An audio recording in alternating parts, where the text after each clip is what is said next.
Selamat datang di Lasem, kota pusaka yang menyimpan misteri.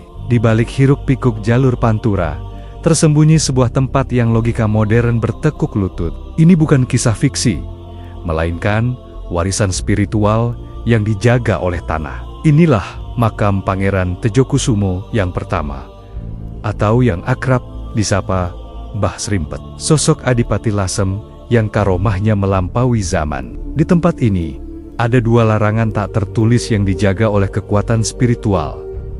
Bangunan di atasnya selalu roboh, dan tidak ada benda terbang yang boleh melintas tepat di atasnya. Mengapa makam ini menolak untuk ditutupi? Dan bagaimana mungkin di era modern ini, teknologi canggih seperti drone pun tunduk pada aura spiritualnya? Kisah ini adalah bukti bahwa di Nusantara, keajaiban seorang waliullah masih hidup dan bersaksi. Inilah saatnya kita menelusuri sejarah dan karomah Mbah Srimpet, sang adipati dan garis keturunan. Pangeran Tejokusumo I merupakan tokoh sentral dalam sejarah Lasem. Meskipun namanya mungkin belum terkenal Wali Songo, namun gelar dan posisinya sangat strategis. Terletak persis di belakang Masjid Jami Lasem. Makam ini menyimpan jejak Adipati Lasem yang menjabat pada tahun 1585 Masehi. Saat Lasem berada di bawah kekuasaan Kerajaan Pajang, beliau adalah menantu langsung dari Raja Pajang, Sultan Hadiwijoyo atau Jaka Tingkir. Nama aslinya adalah Raden Bagus Srimpet. Julukan Srimpet konon berasal dari panggilan masa kecilnya, karena beliau sering berjalan di depan orang, sehingga dianggap nyempeti atau menghalangi jalan. Namun, silsilah beliau membawa kita pada garis keturunan yang mulia. Beliau adalah anak dari Pangeran Sontiro, dan bila ditarik ke atas, beliau memiliki hubungan kekerabatan hingga Santi Puspo, yang merupakan kakak kandung dari Sunan Kalijogo. Selain adipati, beliau dikenal sebagai Ki Ageng Tunggul, sebuah gelar yang disandangnya karena kegemarannya tirakat menyepi dan beribadah di perbukitan Tunggul. Ini menunjukkan bahwa beliau bukan hanya seorang negarawan, tetapi juga seorang kiai, seorang pejabat yang berilmu agama mumpuni, dan ahli spiritual, yang juga mendirikan Masjid Jami Lasem bersama menantunya, Mbah Sambu atau Abdurrahman As-Sambu. Karomah kuno, larangan bangunan dan benda terbang. Keistimewaan makam Mbah Srimpet adalah karomah yang menjaga kijing beliau secara fisik. Para pengurus makam dan saksi sejarah setempat meyakini dua kejadian unik yang telah menjadi legend. Pertama adalah pantangan mendirikan bangunan di atasnya. Beberapa saksi, termasuk Gus Naim, pernah menyaksikan sendiri bahwa ketika makam Mbah Srimpet dipasangi atap semi permanen tanpa sebab yang jelas, atap tersebut tiba-tiba roboh.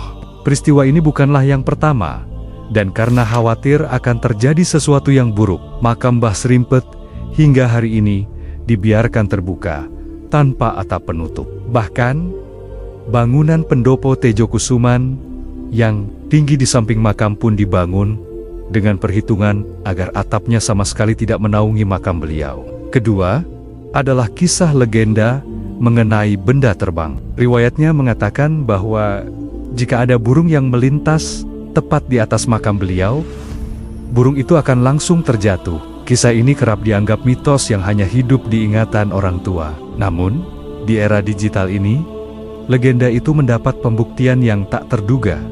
Karomah modern, drone yang tunduk. Dalam upaya dokumentasi Kota Pusaka Lasem beberapa tahun lalu, konsultan Kota Pusaka, Pak Eko, mengambil rekaman detail menggunakan teknologi canggih, drone, seluruh titik di Lasem, termasuk alun-alun dan Masjid Jami, berhasil direkam dengan baik. Namun, ketika drone diarahkan untuk mengambil gambar makam Mbah Srimpet persis di atasnya, keanehan terjadi.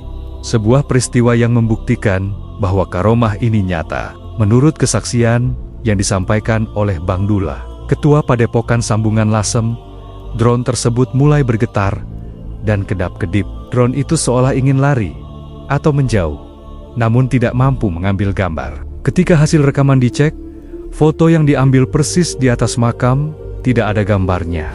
Kisah drone yang tunduk ini menunjukkan bahwa cerita burung jatuh bukanlah sekadar legenda. Pantangan itu masih berlaku Bahkan untuk mesin modern, makam tersebut seolah memiliki medan energi spiritual yang tak kasat mata, menolak untuk direkam atau ditutupi dari atas. Para konsultan akhirnya harus menyiasati, mengambil gambar dari samping utara dan selatan. Kekuatan spiritual yang dimiliki waliullah dapat melampaui hukum fisika dan teknologi.